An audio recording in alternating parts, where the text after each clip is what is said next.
जन्म जयंती के इस शुभ कार्यक्रम में मंच पर विराजमान फागलिया के प्रधान भाई मुकेश कुमार जी, स्थानीय सरपंच प्रतिनिधि भाई साहब भंवरलाल जी और समस्त मेरे क्षेत्रवासियों, आप सभी को इस शुभ अवसर की हार्दिक बधाई दे रहा हूं, शुभकामनाएं दे रहा हूं। तो साथियों,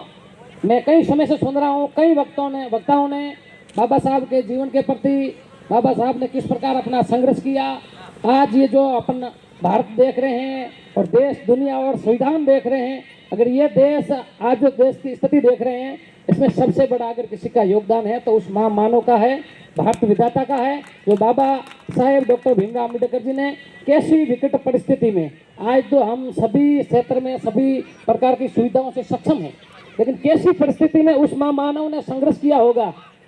उसके बारे में पूर्ण रूप से हमारे को जाना पड़ता है। आप देखिए, आज देखने के लिए भी हमारे बीच में जो हमारे बुजुर्ग विराजमान हैं व्हाइट साफा के रूप में, आप इनके पास में बैठिए और इनसे वो पूछिए कि कैसी परिस्थिति थी, संघर्ष के प्रकाश किस प्रकार इन्होंने किया होगा। लेकिन इस ऐसी स्थिति में आज देश का संविधान मजबूत है और पूरे विश्व में भारत का एक ऐसा संविधान है, सभी जाति मलबे और सभी वर्गों को साथ में लेकर जाना, छोटा बड़ा कैसी भी परिस्थिति का लोग है उन सभी को समानता का संविधान बना करके बाबा साहब ने दिया। आप सभी महानुभावों से मेरा निवेदन है, यहाँ की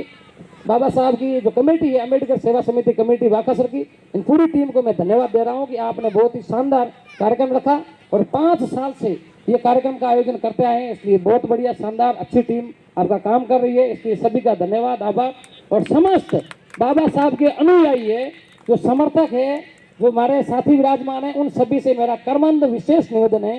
ये 134वीं जयंती मना रहे हैं और देश में कई सालों से बाबा साहब की जयंती मनाते आ रहे हैं, लेकिन 5 साल में आपने बहुत बड़ा उत्थान किया है, अच्छी संख्या में मातृशक्ति है, हमारे बुजुर्ग भी है, लेकिन मेरा कर्मंद निवेदन है, मैं भी आपका स्थानीय होने के नाते एक विशेष निवेदन कर रहा हूँ कि 5 साल में हमने कितना उत्थान किया, उनके बारे में भी देखना जरूरी है। क्योंकि आज मैं यहाँ देख रहा हूँ सैकड़ों की संख्या में हमारे भाई साथी आए हैं, लेकिन किस काम के लिए आए हैं मैं देख रहा हूँ, बाहर कहाँ घूम रहे हैं, क्या कर रहे हैं। आज हम आए तो सिर्फ बाबा साहब की जयंती के लिए आए हैं। इस महामानव ने हमारे को आजादी दिलाई है, ऐसा संविधान बनाया है, तो हमारा कर्तव्य बनता है। मैंने देखा है कई धर्मों के लोग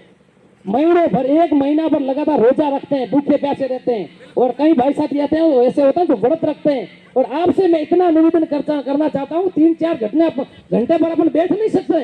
ये हमारा कर्तव्य बनता है। अगर हमारे को आजादी के लिए बाबा साहब ने इतना काम किया है तो आपको इस मंच के सामने बैठना पड़ता है। और हमारी समाज के, हमारे यहाँ के स्थानीय लोग तो सामने मंच पर बैठा है, इन लोगों ने इस मंच पर पहुंचने के लिए कितने प्रयास और कितनी कठिनाई समस्या होगी, इनसे आप जानिए। इसलिए मेरे विशेष करके नौजवान युवा साथियों से निवेदन है, भाई साथियों, सिर्फ सोशल मीडिया का उपयोग से आप आगे मत आइए, धरातल पर आइए। और 5 साल से आप संघर्ष कर रहे हैं तो अपना मुख्य कर्तव्य तो ये बनता है कि मेरे गांव से जो भी भाई साथी जुड़े हुए हैं उनका फर्ज ये बनता है अपने गांव में आइए और गांव में जो भी हमारे साथी है, क्योंकि पुराने टाइम में शिक्षा नहीं थी, आज तो शिक्षा है और संविधान के बारे में लोगों को अब जानकारी पड़ रही है, क्योंकि लोग शिक्षा में आए, पढ़े लिखे, अब हमारे को भी जानकारी अभी मिली है। अब मैं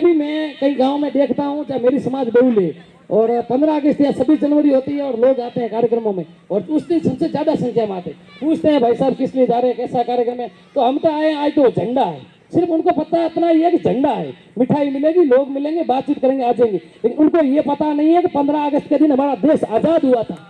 हमारा देश गुलाम था, इसी दिन आजाद हुआ था। ये बहुत बड़ी खुशी का दिन है, हमारे लिए बहुत ही शानदार दिवस है, ये उनको पता ही नहीं। तो साथियों, 5 साल से आप गलत मत मानना कि मैं दिल की बात कर रहा हूँ, मैं कोई राजनीतिक बात नहीं कर रहा हूँ भाई साथी, जिम्मेदारी मेरे पास राजनीतिक बोला ही है, लेकिन मेरा कर्तव्य बनता है ये बात रखने का कि मुझे आज मेरा दिल कह रहा है कि लोगों के सामने जो बातें मैं बताऊं, और अगर मैं आपकी मेरी बात आपको गलत लगे तो व्यक्ति विशेष मिलकर के मेरे को बता सकते हैं। 5 साल में इतना संघर्ष किया, आप सभी ने मेहनत की, लेकिन संख्या अनुशासनिक मेरे को नहीं दिखाई दे रही है, ये मुझे बहुत बड़ा टीम से खेद है, क्षमा चाहता हूँ, गलत मत मानना। एक मेरा विशेष निवेदन है, जो कमेटी में काम कर रहे हैं उनको मैं ज्यादा तो नहीं बता सकता हूँ, क्योंकि यहाँ पे हमारे कई बहुत ही बुद्धिजीवी महानुभाव विराजमान है। और एक विशेष निवेदन है, गुरु जी अध्यापक जी हरीश जी ने बताया था, बहुत ही शानदार उन्होंने उद्बोधन रखा, उन्होंने पूर्ण रूप से बताया शिक्षा भी जरूरी है, संस्कार भी जरूरी है, सब चीजें बताई और नशा के बारे में भी बताया। लेकिन मेरा तो एक छोटा सा निवेदन है कि बाबा साहब का कार्यक्रम है 14 अप्रैल आज, और भविष्य में भी जब 14 अप्रैल कार्यक्रम हो,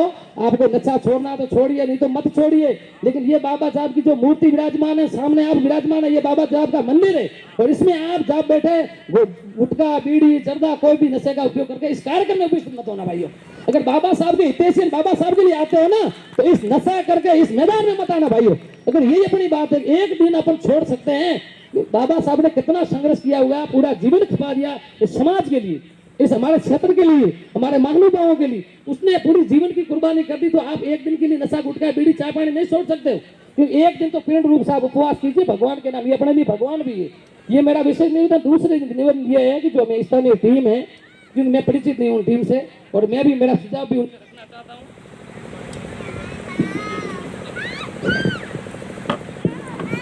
टीम से तो मेरा इतना ही सुझाव है कि ज्यादा मैं वक्ता भी नहीं हूँ, स्थानीय हूँ, आपके परिवार से भी हूँ। मेरा निवेदन ये है कि अपन जो भी बड़ा काम करते हैं या किसी काम के लिए क्रांति लाते हैं, मैदान में आते हैं, तो कई प्रकार की समस्याएं होती है, क्योंकि मैं भी राजनीतिक संगठन के साथ जुड़ा हुआ, हमारे सामने भी कई समस्याएं आती है। हम समस्या के लिए झगड़ते हैं, मिलते हैं, तालमेल बैठाते हैं और आगे बढ़ते हैं।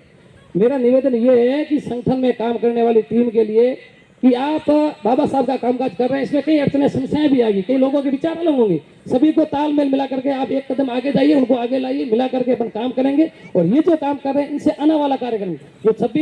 14 अगस्त की 2026 की जो बाबा साहब की जयंती मनाए, इनसे कहीं विशाल रूप में हो, और सभी समाजों के लोग हैं ना हमारे स्थानीय, उन सबको लाइए भाई साहब, क्योंकि बाबा साहब हम सभी के और सभी के लिए संविधान बनाया, किसी एक विशेष जाति के लिए नहीं बनाया। इसलिए मेरा निवेदन ये है कि जो टीम काम कर रही है, तो बाबा साहब की टीम करने लिए काम के लिए टीम को मेरा एक छोटा सा सुझाव है कि अपन कोई भी काम करते हैं, समस्या आएगी, लेकिन समस्या का समाधान के लिए छोटा सा सूत्र बता रहा हूँ। जब आप मैदान में जाइए तो सिर हिमालय रखना। आप कोई लोग कैसे शब्द निकालेंगे, सिर हिमालय और मुंह में शक्कर, पैर में चक्कर। अगर इस संगठन को क्रांति को आगे बढ़ाना है तो सिर हिमालय, लोग कैसा भी शब्दों का उपयोग करेंगे, लेकिन आपको उनके शब्द नहीं देखने, अपन किस काम में लगे हुए, अपने को तो अपना लक्ष्य देखना है कि क्रांति बाबा साहब क्या है, ये बाबा साहब का मैसेज संदेश हर घर तक पहुंचे। सिर हिमालय, मुंह में छक्कर रखनी है, मतलब चीनी खाकर बोलेगा देसी बात, वो इतना मीठा बोलना है, क्योंकि अपने शब्दों से लोग अपने प्रति आकर्षित होंगे। और पैर में चक्कर, क्योंकि एक जगह बैठना नहीं, जगह जगह घूमना है आपको, एक घर में गए दूसरे घर, गांव गली मोहल्ले सब तक पहुंचना है, और लोगों को ला करके आकर्षित कीजिए यहाँ। और आने वाला कार्यक्रम बहुत बढ़िया शानदार होगा। हमारी जहाँ जरूरत होगी तन मन धन से हम आपके साथ रहेंगे, और हम आपसे अपेक्षा करते हैं कि राजनीतिक दृष्टि से नहीं, और सामाजिक इस प्रकार की कुरीतियों के प्रति हमारे को कहीं आपकी जरूरत पड़े तो आप जरूर हमारे को सहयोग प्रदान करें। इस कार्यक्रम में आप सभी विशाल रूप में पधारे, आप सभी का खूब खूब धन्यवाद, आभार। हमारे को भी बोलने का मौका दिया और हमारा शानदार स्वागत सम्मान दिया, इसलिए आपका खूब खूब धन्यवाद। जय हिंद, जय भीम।